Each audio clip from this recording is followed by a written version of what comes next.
내 인격에 도움을 주는 사람들과 교제하는 것이 좋은 일이며 인격이 성숙하여 세상을 능력 있게 살 수 있도록 도와준다는 약속을 주시고 계십니다. 교제가 우리의 인격을 성숙시키고 능력 있는 삶을 살도록 도와준다는 말입니다.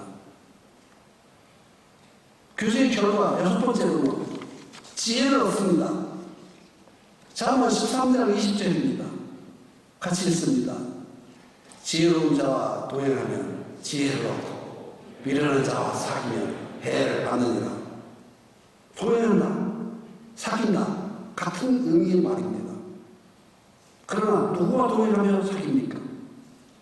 누구와 함께 하느냐에 따라서 두 가지 상반된 결과가 나올 수 있다고 말합니다. 지혜로운 자와 사귀면, 지혜로운 자와 동행하면 지혜를 얻습니다. 그러나 미련한 자와 사귀면 해를 받게 된다고 선언하십니다. 그러면 여기서 우리가 생각을 해야 됩니다. 누가 지혜로운 사람이며 누가 미련한 사람입니까? 어려운 문제입니다. 이렇게 생각을 해보십시다. 인생에서 문제가 생기면 누구를 찾아갑니까? 여기에 사실 핵심이 있습니다. 재밌는 이야기를 해보십시다. 여러분, 결혼한 분들 계신데 부부싸움하고 대개 누구를 찾아갑니까? 만약에 부부생활을 잘 못하는 사람 찾아가면 그 부부관계는 더 어려워지겠죠. 그죠? 여자는 그냥 때려야 돼. 그렇죠? 일주일만 집에 들어가지 않고 돈 주지 말아봐. 그럼 여자가 돈 안 주고 그럼 벌벌 키고 그런 얘기 듣고 집에도 안 들어가고 돈도 안 줘봐. 들어가는 날 그냥 좀 뒷발에 채일 수도 있죠. 또 부인이 또 남편하고 싸우고서 부부싸움하고 부부관계 나쁜 여자 찾아가. 그러면 남자들은 다 그래 이기적이고 자기가 그렇고 밥도 안 줘. 그냥 밥 퍼서 줄 때 나오기 전에 밥에다 침 확 뱉어. 그러다든지 말이지 두 개다가 그냥 약간 세게 집어넣는다든지 세게 한번 푹 담궜다 끄네. 그 자식은 맛있는 거 먹을 자격 없어. 그렇게 한번 하다가 남편한테 들려봐. 2차 대는 또 일어나, 3차 대는 일어나서 그 부분은 행복할 수도 없어. 누구를 찾아가야 되겠어요? 부부관계에 있어서 성공한 사람을 찾아가야 되는 거예요. 남편이 부부관계에 잘하는, 그 여자들이 민감해서 그런 거야. 내가 그냥 날카롭게 그러라. 왜 그래? 니들 그렇게 이야기해봐. 같이 대화하고 이야기를 잘 들어주라고. 한 시간만 이야기 들어주면 해결책이 나와. 그렇게 해봐. 한 시간까지 가만히 들어서. 별거 아니야. 그 다음에 누구 말대로 할게. 그럼 되겠냐? 그래. 그러면 되는 거야. 부인도 마찬가지야.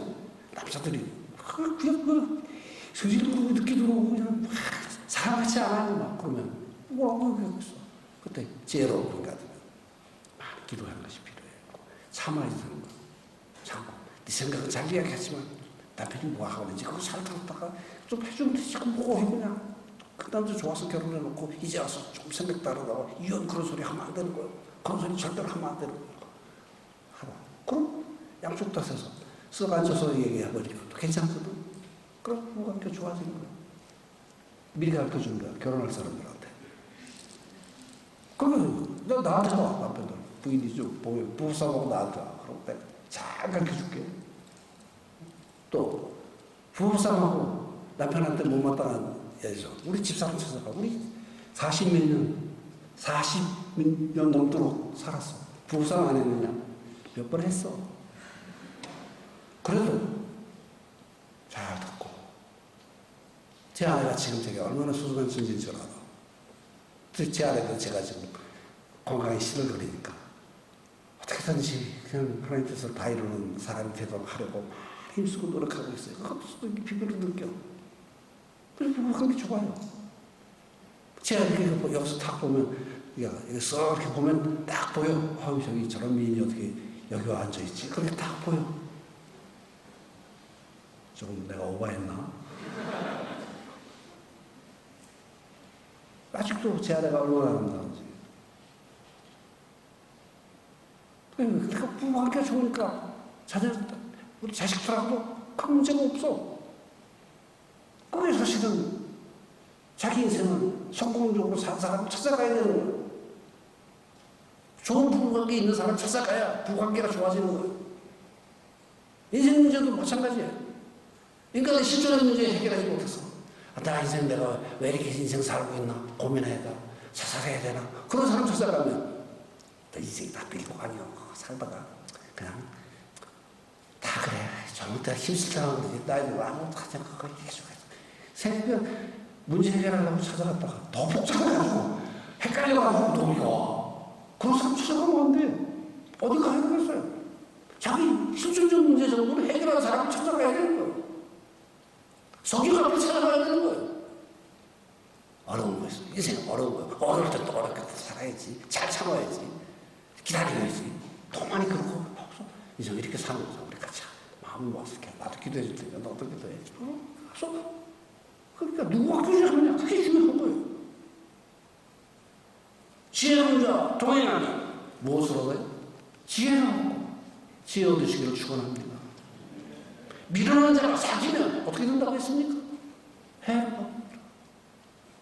이 복스러움이 우리 형제자매들에게 넘치시기를 예수님의 이름으로 축원합니다. 교제의 결과로서 지혜로운 분들이 되시기를 축원합니다. 또 7번째로 믿음의 성장이 이루어집니다. 에베소서 4장 13절입니다. 같이 읽습니다. 여기도 번호를 보여놨습니다. 7개나 나옵니다. 같이 읽습니다. 시작. 우리가 다 하나님의 아들을 믿는 것과 아는 일에 하나가 되어 온전한 사람을 이루고 그리스도의 장성한 분량이 충만한 데까지 이르리니 믿음이 성장한다는 것은 인격 성숙을 말합니다. 삶의 깊이를 점점 더 잘 이해할 수 있게 되었다는 것을 의미합니다. 인격적으로 견고하고 튼튼한 사람이 되었음을 말하는 것입니다. 그런데 어떻게 이런 성숙을 이룰 수 있을까요? 7개의 번호를 보겠습니다. 1번 뭡니까? 하나님의 아들 앞에 가야 됩니다. 또 그 다음에 믿는 것과 아는 일에 어떻게 된다고? 하나가 돼요. 그러면 온전한 사람을 이루고 그리스도의 장성한 분량이 충만한 데까지 이른다라는 말입니다. 충만한 데까지 이른다라는 말은 일시적으로 예수 그리스도의 모습을 드러낼 수 있는 성숙의 측면을 보여줄 수 있다는 의미로 이해할 수 있습니다. 성령이 내게 충만한 은혜를 주셔서 어떤 순간에 내가 예수님이 아닌데도 성령의 충만한 은혜로 말미암아 예수님처럼 팍 행함으로써 예수님이 맺으셨던 것 같은 열매를 내 삶을 통해서 드러내고 나타낼 수 있다는 사실을 말하고 있는 그런 것을 약속하고 있는 내용입니다. 어디서 이런 기회를 얻을 수 있습니까? 어디서 배울 수 있습니까? 어디서 볼 수 있습니까? 어디서 따라갈 수 있습니까? 여기 말합니다. 코이노니아가 이루어지는 곳입니다. 있습니까?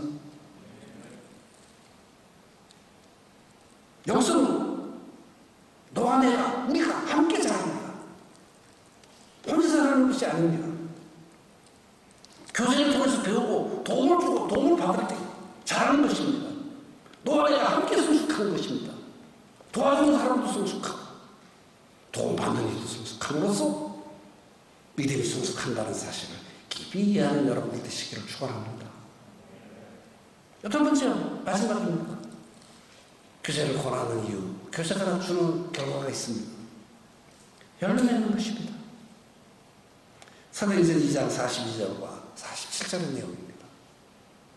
우리 같이 한번 2절 연달아 이어서 읽어보도록 하겠습니다. 같이 읽습니다. 시작. 그들이 사도의 가르침을 받아 서로 교제하며 떡을 떼며 오로지 기도하기를 힘씁니다. 하나님을 찬미하며 또 온 백성에게 칭송을 받으니 주께서 구원받은 사람을 날마다 더하게 하십니다. 사도들의 사역의 결과를 보여줍니다. 사도들은 예수님을 배웠습니다. 그들은 배운 대로 사람들을 돕고 섬겼습니다. 42절에는 예수님을 교제하듯이 어떤 성도들하고 교제를 해주었습니다. 47절은 결과가 나옵니다. 사도들에게 가르침을 받는 사람이 있습니다. 그들은 서로 교제하고 음식 나누고 열심히 기도할 때 결과가 나왔습니다. 47절에 3가지 결과가 나왔죠. 첫째로 하나님을 참여 칭송을 받으며 구원받은 사람을 날마다 더하게 하시니까 하셨습니다. 엘로엘 맺었습니다. 사랑하는 형제자 여러분, 우리가 예수를 믿었을 때 제일 첫 번째 맺을 수 있는 열매는 뭡니까? 우리가 예수를 믿었을 때 제일 첫 번째 맺을 수 있는 열매는 누굽니까? 바로 나 자신입니다. 자, 따라서 해보세요. 내 자신이 나에게 첫 번째 열매다. 내가 열매를 맺어야 됩니다. 어떻게 해야 합니까? 이렇게 얘기합니다. 여기 내 주변에 저 사람 조금만 이야기하면 믿을 수 있는 사람이 있습니다. 근데 나 혼자 하려면 복음도 전해야 되고 성경도 가르쳐야 되고 상담도 해줘야 되고 이것도 해주고 저것도 해주고 온갖 것 다 해줘야 돼. 그거 할 수 있어요? 아마 할 수 있는 분이 있을지도 모르겠습니다. 그러나 어떤 이가 있어. 신앙생활을 하고 싶어 해요. 그러면 내 간증을 하고 그 예수를 믿겠다고 할 때 그럼 그 사람 데리고 어디로 가면 돼요? 교회 공동체로 가면 돼요. 나 여기서 고마워서 너도 성실하게 성경 공부하고 잘 배우면 너도 나처럼 될 수 있어. 내가 도와줄 것은 도와주고 상담할 수 있고 상담해주지만 영적인 기편에 있는 것들은 어떻게 합니까? 형제나 자매들이 또 성숙한 이들이 그를 도와줌으로써 교제권이 그를 도와주는 거예요. 그러니까 너와 내가 성실하게 교제할 때 나타나는 결과는 첫째로 내가 구원받는 것이고 두 번째로 구원받을 가능성이 있는 사람이 그 교제권을 통해서 구원받게 되는 것입니다. 믿습니까? 전도가 아주 쉬워집니다. 사람을 예수님 믿고 시작만 내놓으면 주에 있는 교제권이 그를 품어주어서 그로 하여금 신앙생활을 잘 할 수 있도록 도와주게 되는 것입니다. 그것이 바로 교제의 결과가 되는 것입니다. 전도의 열매를 맺을 수 있는 결과가 되는 것입니다. 저는 서론적인 말씀을 드렸고 첫 번째로 교제의 기본 요소를 말씀드렸고 교제의 결과에 대해서 8가지 말씀드렸습니다. 세 번째로 교제의 목표에 대해서 나누고 싶습니다. 그러니까 너와 내가 교제할 때 어떤 태도를 가져야 되느냐 하는 것이 중요한 거예요. 어제는 교제의 이론적 측면, 원리적 측면을 많이 다뤘다면 오늘은 교제의 실질적인 측면, 교제할 때 아주 실질적으로 나타나는 일들을 말씀드리려고 해서 제가 이런 내용을 나눕니다. 교제를 통해서 이루어야 할 목표가 있습니다. 첫째로는 복음을 드러내는 일을 해야 됩니다. 교제에서 너와 내가 만나서 성경 공부하고 하는 것도 좋은 일이지만 그 너와 나의 만남을 통해서 또 다른 이들에게 복음을 전할 수 있는 기회를 가질 수 있도록 준비하는 일이 중요하다는 것입니다. 여기 빌립보서 1장 5절만 같이 한번 읽어보도록 하겠습니다. 같이 읽습니다. 시작. 너희가 첫날부터 이제까지 복음을 위한 일에 참여하고 있기 때문이다. 내가 받은 복을, 내가 받은 은혜를 다른 이들과 나누려는 마음으로 교제하십시오. 함께 믿고 함께 즐거워하고 함께 복음을 전하려는 일을 하려고 해야 합니다. 이 교제를 통해서 복음을 전한다는 말은 이런 겁니다. 자, 여기 간증이 있습니다. 저 있습니다. 저 교회 조금 전에 말씀드렸지만 난 이런 사람이었다. 솔직히 말하면 다른 사람이 볼 때는 그렇게 보였을지 몰라도 나는 정말 실제로는 형편없는 사람이었었다. 근데 어느 성경 공부하고 이렇게 보니까 그것을 깨달았어. 내가 죄인이구나 하는 것을 깨달았어. 많이 당황했어. 그래서 부들부들 떨고 생각을 감추고 있었는데 어느 날 이 사람들이 하나님이신데 사람이 되셔서 오셔서 나를 십자가에 죽으셨다. 부활하셔서 하늘과 저 편에 앉으셔서 성령을 주셨고 그래서 내가 그게 하시니 바로 나를 위해 나서는 것을 알았어. 그래서 그거 확 들었어. 믿었어. 그랬더니 그 다음부터 마음이 참 기쁘고 평안하고 내가 구원받았구나. 그런 생각이 들으니까 그것이 바로 너와 나 사이에 있는 공유의 나눔입니다. 그런 일들을 너와 내가 믿는 너에게 이야기할 때는 교제이지만 믿지 않는 저 사람한테 그런 이야기를 할 때 그것은 뭡니까? 복음 전도입니다. 믿습니까? 너와 내가 코인원이와 교제를 할 때 믿지 않는 사람에게 이 내 마음속에 있는 생명의 복음을 다른 사람들에게 말하는 것을 전제로 하고 그럴 가능성이 있는 사람을 위해서 기도하고 준비해서 말함으로써 생명의 복음을 전하려고 해야 된다. 그것이 바로 교제의 목표가 되어야 됩니다. 믿습니까? 복음 전파의 가장 아름다운 것이 간증입니다. 이 자리에 있는 형제자매들이 다 그렇게 되시기를 축원합니다. 두 번째로 격려하기를 힘써야 됩니다. 히브리서 10장 24절만 읽도록 하겠습니다. 같이 읽습니다. 시작. 서로 돌아와 사랑과 사랑을 격려하며 교제할 때 격려 중심으로 해라 그러십니다. 서로 돌아보는 일, 격려하는 일, 잘 모이는 일을 격려해 보라. 실수하고 잘못도 있다. 그러나 성경의 원리는 난 실수하고 지적하는 것보다 더 먼저 더 많이 해야 될 일이 있는데 격려해라. 남의 약점을 드러내서 그것을 지적하려고 고쳐주려고 하지 말고 상대방이 잘하는 일을 칭찬해 주는 일을 먼저 하려고 노력해라. 그렇게 얘기합니다. 자, 저 쳐다보면서 옆에 쳐다보면서 교제하면 또 어떻게 돼요? 저를 쳐다보세요. 저한테 이 목사 설교 세미나라고 수고했어. 그러고 저한테 이야기해 주세요. 잘했다. 자, 한번 해주세요. 저한테 시작. 목사한테 그러다가 분등병 되는 거 아니에요? 괜찮으니까. 이게 그러고 좀 이렇게 좀 부드럽게 좀 하자. 잘하셨어요. 그렇게 얘기해보자. 무슨 말이죠? 하고. 자, 시작. 기분 좋습니다. 제가 지난 주일날 감자 볶아 먹고 튀겨 먹고 구워 먹고 몇 번 먹었습니다. 그거 사실은 얼마 안 되더라고. 많이 먹었습니다. 그래서 이번에 만나면 우리 그분한테 감자 잘 먹었어요? 또 없어요? 그렇게 격려해 주시기 바랍니다.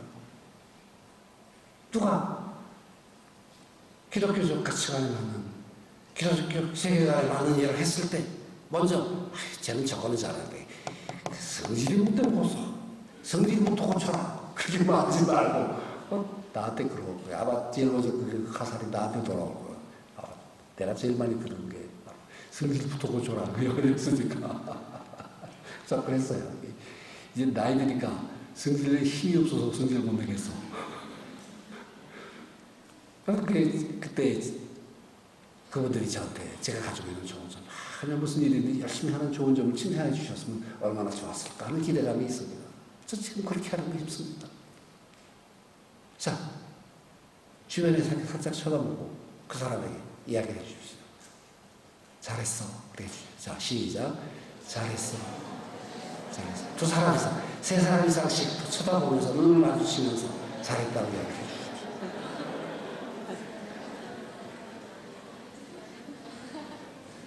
경직도 필요할 때가 있습니다.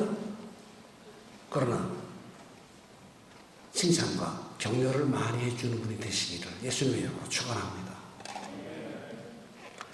세 번째로 좋은 것을 나누어 주라.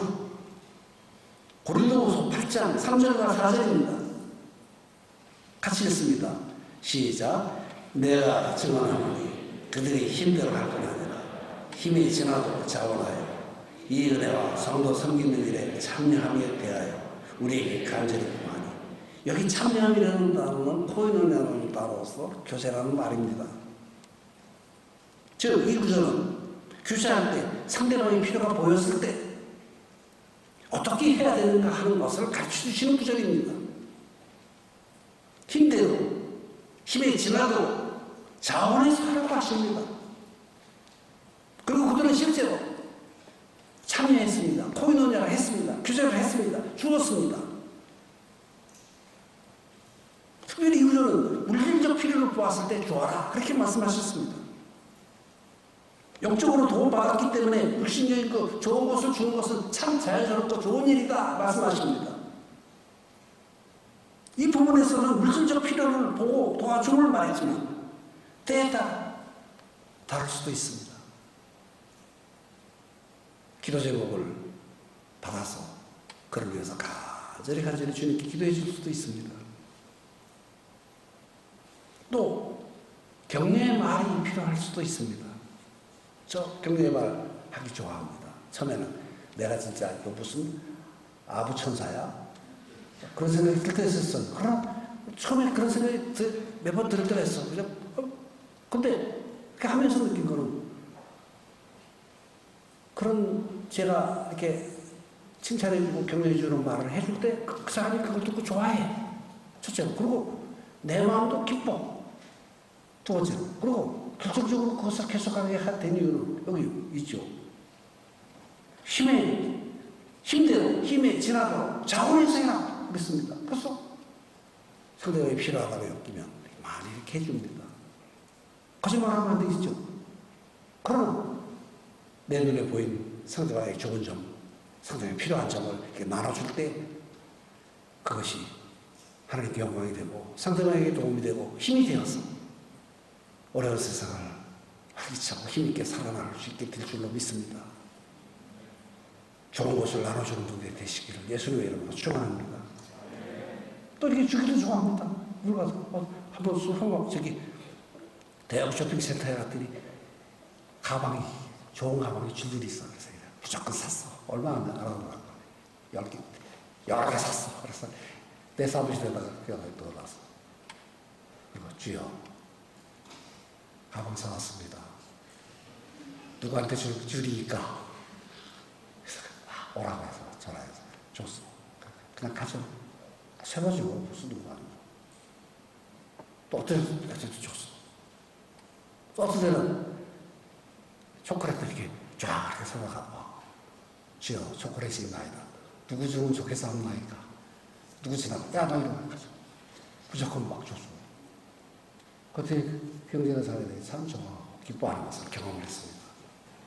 주는 줄에 서시기를 축원합니다. 이렇게 받기 좋아하는 사람들은 평생 받으면 가난을 못 면해. 그러나 이렇게 주기 좋아하는 분들은 항상 줄 것이 생겨.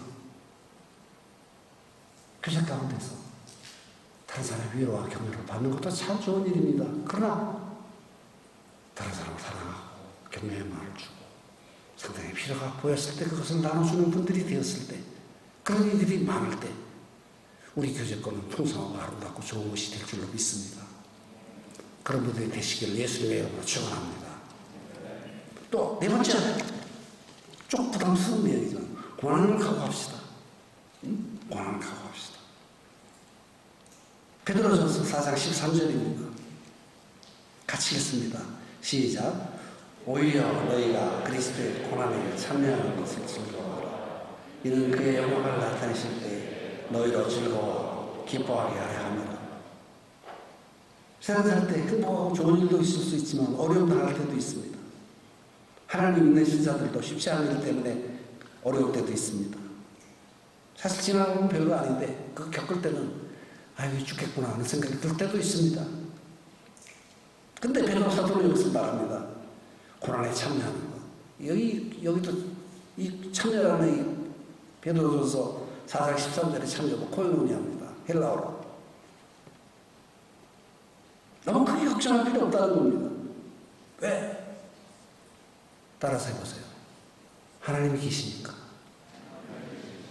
믿습니까? 베드로가 어려운 당하는 사람에게 너무 크게 걱정하지 마라. 아씨, 나는 힘들어 죽겠는데 걱정하지 말라니. 힘들어하지 말라니 무슨 소리요? 그렇게 말할 수도 있었어요. 그러나 베드로는 무엇을 저지로 해서 말하는 거야? 너 도와줄 수 있는 하나님이 계셔. 그러니까 너 어려움을 하지 말고 하나님께 기도해서 우리 그거 갖고 가자. 하나님이 계셔. 전능하신 분이 계셔. 그거 의지하고 믿고 가라. 그럼 오히려 기뻐할 수도 있는 거야. 더 좋은 일이 생길 수도 있는 거야. 더 좋아질 수도 있는 거야. 걱정하지 말고 고난이 참여하면 오히려 기뻐해. 하나님 받을 수 있는 기회야. 그렇게 말하고 있는 것입니다. 깊이 교제하면 고난을 이길 수 있는 힘도 얻을 수 있다는 사실을 말하고 있습니다. 이제 여러분, 교제의 목표, 복음을 더 내려봐라. 격려하는 거, 좋은 것을 나눠주라. 고난을 각오하라. 그렇게 말하고 계십니다. 근데 이번에는 네 번째로 교제의 태도입니다. 교제할 때, 너와 내가 만나서 교제할 때 어떤 태도를 가지고 상대방을 대해야 되느냐 하는 것입니다. 이것도 굉장히 중요한 겁니다. 교제의 풍성함을 누리려면, 교제의 좋은 결과를 내려면 어떤 마음을 품고 너와 내가 교제해야 되느냐 하는 것입니다. 잘 듣고 이 원리를 따라주시길 부탁합니다. 물 한 잔 마시겠습니다.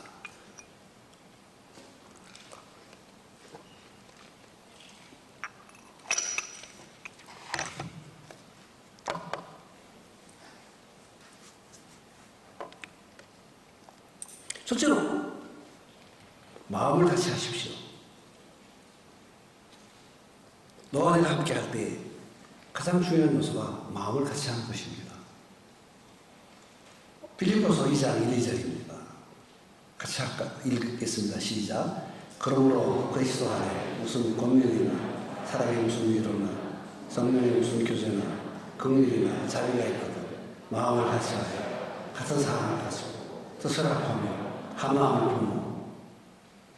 교제할 때 너와 내가 품어야 될 첫 번째 마음의 태도는 한 마음을 품는 겁니다.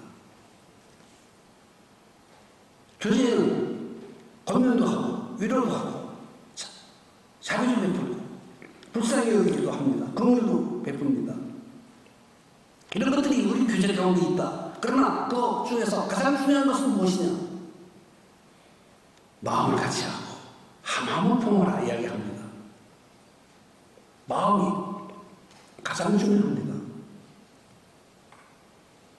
누구나 여기저기 어디 가서 우리 다 뿔뿔이 흩어지지 말고 한 마음 됩시다. 그렇게 이야기하고 반대하는 사람 하나도 없어. 그렇죠? 하나 되자고 그러는데 반대하는 사람 하나도 없어. 그런데 대개는 하나 되자고 하면서 나 중심으로 하나 되자고 그래. 그렇지? 우리 식구들끼리 모여서 그러잖아. 우리 식구가 하나가 돼야지 이렇게 뿔뿔이 돼서 했느냐? 그러면 식구끼리 한 마음 가져야 되죠. 나라끼리 한 마음 가져야죠. 학교가 하나가 돼야지죠. 직장이 하나가 돼야 되죠. 그럼요. 근데 하나가 안 돼. 왜? 나 중심이 하나 되자. 그러니까 그러는 거예요. 여기서 문제가 생깁니다. 중요한 것은 한 마음인데 누구 중심이 하나입니까? 영적 코이노니아에서 예수님 중심으로 하나 돼야 됩니다. 믿습니까? 영적 원리 중심으로 하나가 되어야 됩니다. 성경의 진리 중심으로 하나가 되어야 됩니다. 진리를 중심으로 하나가 되어야 합니다. 중요한 것이 이겁니다. 그리고 마음이 하나가 되면 다른 것은 그렇게 그냥 어려운 일 하나도 없습니다. 그냥 한 마음 되면 이렇게 하자. 그럽시다. 저렇게 하자. 그러지 뭐. 요렇게 하고, 요렇게 하면 뭐 어때? 그래. 하면 되지. 그거 가지고. 마음만 하나 되면 문제가 없습니다. 다른 것은 큰 문제가 아닙니다. 자, 따라서 해보십시오. 굉장히 중요한 문제입니다. 저 행정적으로 교회가 어떻게 되어야 되느냐 하는 것에 대해서도 많이 기도하고 찾았습니다. 그래서 배운 것이 있습니다. 마음이 하나가 되는 것이 중요하구나. 그래서 항상 한 마음 되기 위해서 늘 힘쓰고 추구하고 진리 중심으로 한 마음 되기 위해서 힘쓰다 보면 다른 건 그렇게 큰 문제가 아니야. 자, 따라서 해보십시오. 진리 중심으로 하나가 됩시다. 이건성 목사 중심이 아니고 진리 중심으로 하나가 됩시다. 또 여기 문희수 키 크고 잘생긴 발산동 아이돌 발생도 아이들 중심으로 하나가 되는 것이 아니라 진리 중심으로 하나가 됩시다. 네, 또 자매들 또 얘기하면 또 삐칠 수도 있으니까 다 동의하신 줄 믿습니다. 두 번째 태도는 겸손한 태도입니다. 빌립보서 2장 3절과 4절입니다. 같이 읽습니다. 시작. 아무리 해든지 다툼이나 허용을 하지 마. 오직 겸손한 마음으로 각각 자기보다 남을 낫게 여기고 각각 자기 일을 돌아볼 뿐더러 또한 각각 다른 사람들의 일을 돌아보고 나의 기분을 충만하게 하라. 사실 겸손처럼 정의 내리기 어려운 단어는 드뭅니다. 빌립보서 중심으로 나누고 싶습니다. 겸손은 예수를 보는 겁니다. 겸손은 하나님 앞에서 내가 어떤 존재인지를 아는 것입니다. 겸손은 나보다 남을 낫게 여기는 것입니다. 그러니까 이 구절들을 중심으로 생각할 때 어떻게 해야 되느냐 하는 것을 말하고 계십니다. 어떻게 하는 겁니까? 나는 하나님 앞에서 영원한 생명을 받지 못할 지옥의 멸망을 받을 자였다. 그러나 예수님 오셔서 자기를 낮추시고 나를 섬겨주셔서 이제는 하나님과 영원한 행복을 누릴 수 있는 영생을 얻는 존재가 되어버렸다. 그래서 나는 영생을 복을 얻었고 영생 이외에도 하나님이 내게 너무나 많은 것들을 주셨다. 그래서 나는 너와 만날 때 내가 받은 이런 영생과 복스러운 것들을 주고 또 네가 가지고 있는 좋은 것들을 받고 같이 누리기를 원한다. 하나님 내게 주신 것들로 너를 섬기기 원한다. 이런 마음이 겸손한 마음인 줄로 믿습니다. 내 것 너에게 주는 것이 아니라 하나님으로 받은 것을 너에게 준다는 느낌으로 해주시는 것이 겸손입니다. 믿습니까? 오늘 오전에도 몇 번 나와서 보였습니다. 제가 누리고 즐기고 마음속에 가지고 있는 그 복스러운 것이 있습니다. 그래서 같이 이것을 나눴습니다. 참 즐거워서 나랑 같이 점심 때 피자 먹었습니다. 부럽지? 우리 전화한테요. 점심 때 피자 먹었어 그랬더니 저녁에 스파게티 먹을 텐데 또 피자 먹었어요. 저녁에 스파게티 안 먹고 그래서 삼겹살 밥 먹었습니다. 그래서 참 즐거운 시간이었습니다. 제가 준 게 아니라 하나님께서 제게 깨우쳐 주신 것을 그들에게 나눠줬습니다. 그분들도 기뻐하고 즐거워하고 행복했습니다. 또 겸손한, 이것이 겸손한 태도입니다. 이것은 물론 직장이나 학생들에게는 사실은 어울리지 않아요. 직장에서 너무하다고 내 생각 드러내지도 못하고 비실거리면 금방 쫓겨나. 직장에서 그럴 필요 없어. 학생에서도 그럴 필요 없어. 그러나 영적 코인원회가 이루어지는 장소에서는 지금처럼 해야 돼. 믿습니까? 그리고 나도 은혜를 받았지만 너도 은혜를 받았지. 네가 받은 은혜를 나도 인정해. 나도 이런 은혜 받았어. 난 또 줄게. 나한테 줄래? 거기서 받고 나도 인정받고 상대방도 인정해주는 그런 것이 겸손한 마음입니다. 세 번째로 넓은 마음입니다. 고린도후서 6장 12절과 13절입니다. 같이 읽습니다. 시작. 너희가 우리 안에서 좁아진 것이 아니라 오직 너희 심정에서 좁아진 것입니다. 내가 자들에게 말하노니 보답하는 것으로 너희도 마음을 넓히라. 나와 생각이 다른 이들을 향해서 어떤 태도를 가져야 되느냐 하는 것을 말하고 있습니다. 태어나서 너와 내가 다른 생애를 살아왔기 때문에 관점이 다르고 이해력도 다르고 영적인 성숙도 다르고 결정하고 말하는 것이 다를 수도 있습니다. 그럴 수밖에 없습니다. 그럴 때 바울은 어떻게 해야 되느냐? 넓은 마음을 가져라. 혹시 상대방이 성령에서 어우러지고 진리에서 어우러지고 하나님의 뜻에서 많이 어우러지는 말을 할 때는 내 생각엔 그거 다르다 이렇게 말을 해도 괜찮지만 그러나 하나님 뜻 안에 있고 또 영적인 원리에 크게 벗어나지 않고 그러나 나하고 또 생각이 좀 다를 수도 있어. 그럼 어떻게 해줘야 된다고? 넓은 마음으로 그것을 이해하고 받아들여 주어라. 마음을 넓혀라. 그렇게 이야기하는 것입니다. 한 걸음 더 나가서 다른 이들의 실수나 잘못을 용납하고 연연하는 걸 이해해 줘야 된다는 말입니다. 죄나 실수를 미워하지만 그 사람 자체는 사랑하고 받아줘야 된다는 뜻입니다. 생각이 다르더라도 잘 들어줄 것이 필요하다는 것이 이 본문의 의미입니다. 넓은 마음으로 보라. 그렇게 말하고 계십니다. 네 번째는 비교의식을 버려야 됩니다. 비교의식. 고린도서 10장 12절입니다. 같이 읽습니다. 시작. 우리는 자기를 칭찬하는 어떤 자와 더불어 감히 착하며 비교할 수 없고 그러나 그들이 자기로서 자기를 헤아리고 자기로서 자기를 비교하는 지혜가 없도다. 성도의 교제는 비교의식이 없어야 합니다. 비교의식이 뭡니까? 내가 너보다 낫다. 혹은 내가 너보다 조금 못하다. 이런 식이 비교의식입니다. 물론 물건이 있을 때 두 가지, 세 가지가 있을 때 그 중에서 제일 좋은 것을 취해서 하나를 가지려고 하는 것은 나쁜 마음은 아닙니다. 그러나 성도들이 코인느냐? 내가 좋아하는 사람만 좋아하고 누구는 되게 싫어. 쟤는 어떻게 생긴 것도 자기 못되고 말도 거칠게 하고 응? 그리고 지난번에 내가 먼저 인사했는데도 어떻게 쳐다보면 고개를 팩 돌려. 다시는 말 하나 봐라. 생기도 말이야. 지멋대로 생긴 녀석이 말이야. 잘난 척하고 말이야. 그래. 생긴 대로 놀아. 그렇게 이야기하는 수가 있을 수가 있어. 비교의식 때문에 그러는 거죠. 그렇게 하지 말아라. 왜?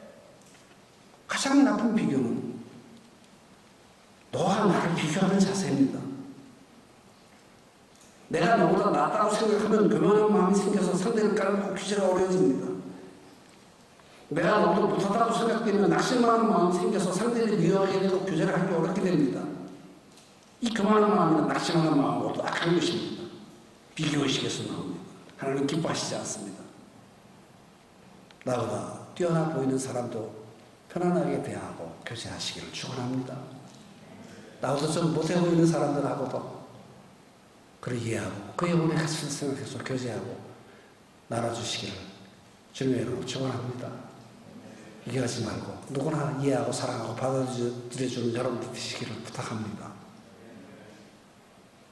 하나 더 하겠습니다. 선풀입니다. 히브리서 12장 15절입니다. 같이 읽습니다. 시작. 너희는 하나님의 은혜에 이르지 못하는 자가 없도록 하고 또 쓴뿌리가 나서 괴롭게 하여 많은 사람이 이로 말미암아 더럽게 되지 않게 하고. 좀 특별한 단어죠. 쓴뿌리가 무슨 뜻입니까? 많은 정의가 있습니다. 근데 저는 쓴뿌리에 대해서 이렇게 정의를 내리고 싶습니다. 내가 받아야 하는 대우를 못 받았다고 생각하기 때문에 마음에 생기는 불쾌한 감정, 그것이 쓴뿌리라고 생각합니다. 뭐 다르게 생각하셔도 괜찮습니다. 근데 제가 그냥 이렇게 정의를 내려보았습니다. 이런 얘기입니다. 이 사람들은 말이야, 내가 얼마나 충성스러운 사람들인지 알아주지를 않아. 이 사람들은 내가 이렇게 성실하게 봉사하고 다 했는데도 아무도 잘했다고 하는 사람 없어. 무슨 고생을 찔찔이 하고 이게 무슨 짓이야 이게. 내가 바보인 줄 아나? 나 이렇게 성질도 좋고 성질도 괜찮고 말이야. 응? 나처럼 성질 좋은 놈 어디 있어? 근데 아무도 안 알아줘. 그래가지고 하는 그렇게 하십시오. 그게 쓴뿌리입니다. 쓴뿌리는 자기 자신을 괴롭게 한다고 말합니다. 쓴뿌리가 알아서 괴롭게 하고 누구를 괴롭게 한다고 해요. 자기 자신이 괴로워. 쓴뿌리가 이런 마음이 생기면 자기가 괴로워. 또 쓴뿌리는 어떻게 됩니까? 다른 사람을 더럽힙니다. 왜 무에 더 내가 이거 내가 먹지 않아. 다른 사람이 아닌데. 뭐 다른 사람들이 상처받아가지고. 다른 사람 더럽게 한다고 했습니다. 피해야 한다고 하셨습니다.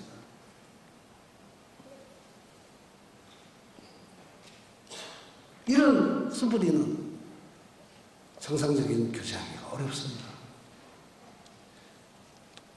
저 이런 얘기 종종 듣고 저도 경험한 적이 있습니다. 이상하게 누구만 보면 주는 거 없이 미워. 어떻게 하면 좋은지 모르겠어요. 누구는 그냥 괜히 싫어. 그렇게 이야기하는 사람들 많이 보았어요. 근데 웃지도 않고 조용하다. 깊이 찔렸나 보다. 여러분 그럴 때 있죠. 지금은 안 그렇습니다. 그거 극복하려고 좀 많이 기도하고 해서 지금은 그렇지 않은데 젊은 시절엔 누구만 보면 이상하기 싫어. 그래서 이 사람이 들어오면 나는 저리 가고 저쪽으로 오면 요리 가고 그렇게 피했던 적들도 있어요. 근데 주님 앞에서 제가 제 자신을 알면서 복음 앞에서 내가 용납되었고 이런 나를 받아주신 예수님을 생각하고 그 사랑을 생각하면서 조금씩 양파 껍질도 이제 없어서 지금은 거의 다 없었어. 누구하고든지 다 이야기할 수 있어. 지금 누구하고든지 그럴 수 있어요. 좀 뭐 성격적으로 좀 제가 좀 급하고 그런 면도 없지는 않지만 누구하고든지 이야기할 수 있습니다. 숨풀이가 없습니다. 이것을 해결해야 됩니다. 우리의 교제에서 실제로 이런 것들이 많이 있습니다. 그럴 때 우리 그런 분이 있으면 자기 리더에게 진심을 털어놓고 양파 껍질 벗기듯이 자꾸 계속 벗겨서 아예 없애버리십시오. 그리고 잘 알았으면 저한테 오십시오. 그리고 저 같이 뵙깁시다. 나 많이 뵙겠어요. 그리고 하나님께서 그거 하나 볼 때마다 내 마음속에 누렸던 그 깊은 자유는 말할 수 없이 행복하고 즐거웠어요. 남을 싫어하고 미워하는 마음이 있을 때 어떤 데는 아침 경건의 시간 때 1시간 내내 앉아서 그 미워하는 감정하고 싸운 적도 있어요. 그때 주님께서 결국 나타나서 야, 난 너를 위해서 이렇게 십자가에 죽고 너 성질 더럽고 못된 놈 내가 끝까지 받아줬어. 복음도 깨닫게 해주고 목사님도 하게 해주고 네 능력으로 사람들 한 사람한테 설교하거나 도와주거나 구원받게 할 수 있었겠냐. 내가 도와줘서 다 했는데 지금 그러면 어떻게 하냐. 성령께서 제가 가끔 그렇게 이야기하세요. 그럼 나도 성질이 있어서 성령에게 도와주세요. 성령의 은혜를 주세요. 그렇게 한참 했더니 제 안에서 그것이 사라졌습니다. 우리 형제자매들도 그렇게 되시기를 축원합니다. 우리 안에 있는 쓴뿌리가 우리의 교제를 어렵게 하고 쓴뿌리가 자기 자신을 지능적이롭게 하고 모임을 더럽힐 수 있다는 사실 기억하고 십자가 앞에 무릎 꿇고 그 은혜와 놀라우신 척을 풍성히 받는 쓴뿌리가 사라지는 복스러운 분들이 되시기를 예수님의 이름으로 축원합니다. 여섯 번째 하나 더 하겠습니다. 열매 없는 일에서 떠나십시오. 에베소서 5장 11절입니다. 같이 읽습니다. 시작. 너희는 열매 없는 어둠의 일에 참여하지 말고 도리어 청하라. 바울은 이곳에서 열매 없는 일과 어둠의 일을 동일시하고 있습니다. 물론 어둠의 일은 아니지만 열매 없는 일도 있습니다. 바울은 그것을 청하라고 말하고 있습니다. 어둠의 일이나 열매 없는 일들을 계속하는 경우가 있으면 교제가 잘 안 되고 영성의 깊이 갖기가 어렵습니다. 컴퓨터 게임이나 핸드폰 게임. 전철 타고 가다 보면 사람들 90% 사람은 핸드폰 들여다봐. 그래서 이 사람들이 뭘 하나, 문자 보내나, 카톡 하나, 들여다봤더니 뭐 게임 하더라고. 떨어지면 뭐 그냥 요거 눌러가지고 뭐 한 줄 딱 맞으면 하락 무너지는 그런 게임 있는데 테트리스 게임 같은 건가 봐. 열심히 다 돼, 그냥. 그거 어둠의 일은 아니야. 그러나 열매 맺는 일도 아니야. 혹시 그거 컴퓨터나 핸드폰 게임에 입문하시지 않은 분들이 계시면 하시지 말기를 축원합니다. 그리고 하시는 분이 있고 끊을 수 있는 분들이 있으면 열매를 위해서 그걸 버리시기를 축원합니다. 아멘 한 분에게 하늘에 종 있을지어다. 두 배 받아. 자, 다섯 번째로 갑시다. 교제에서 생기는 문제점이 있습니다. 교제는 크게 두 가지 문제가 생깁니다. 하나는 다른 지체와의 관계성이 깨질 경우가 있습니다. 싸웁니다.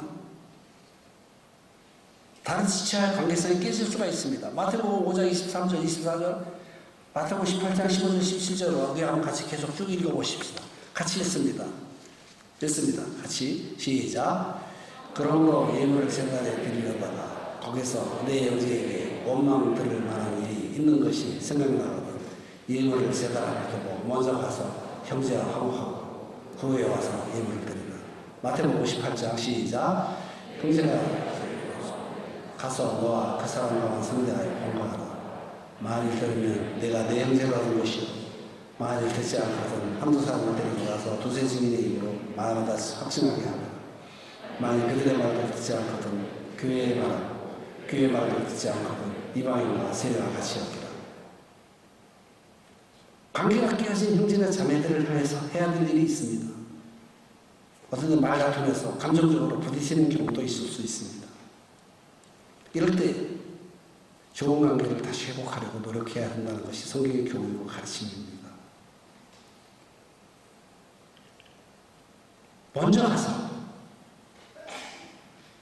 먼저 하라는 것이 성경의 핵심입니다. 모임원의 한 지체일 경우에 더욱 그렇습니다. 마태복음 23장에 보면 번호를 3개 붙였습니다. 네 형제들에게 원망 들을 만한 일이 있는 것이 생각나거든 먼저 가서 형제와 화목하고 그 후에 와서 예물을 드려라 그러셨습니다. 그 후에 와서 예물을 드려서 예물을 드리기 전까지는 내가 네 기도 듣지 않는다 그런 의미는 아닙니다. 우리가 누구하고 다퉈서 기도응답 못 받는다 그러면 우리 기도응답 받은 사람 하나도 없을 거예요. 나도 처음에 그런 줄 알고 벌벌 떨었더니 자세히 보았더니 먼저 화목하고 와서 예물 드려라 그렇게 이야기하시는데 또 화목하지 않으면 예물 안 받는다 그렇게 하신 거는 아니야. 믿습니까? 나도 되게 겁먹었었는데 자세히 보니까 그렇게 살짝 피했었거든요. 감사하죠. 먼저 문제를 일으켰는데 깨닫지 못하는 시사들도 있다. 마태복음 18장이 그걸 말하고 있습니다. 그럴 때 가서 진리로 기준으로 교제해야 되는 말씀하십니다. 진리를 깨달아 회개하고 돌이켜서 하나님과 바른 교제를 할 수 있도록 도와줘라 말씀하신 것입니다. 또 하나 있습니다. 자기들끼리 다퉜을 때 그 형제자매들의 관계가 깨어졌을 때도 문제가 생기지만 하나님과의 관계가 깨어져 버릴 때도 있습니다. 그럴 때도 너와 나와 교제가 잘 안 됩니다. 도망가고 싶습니다. 하나님과의 관계성이 나쁜 경우가 있습니다. 요한일서 1장 9절과 잠언 28장 13절의 내용입니다. 같이 한번 읽어보도록 하겠습니다. 읽습니다. 시작.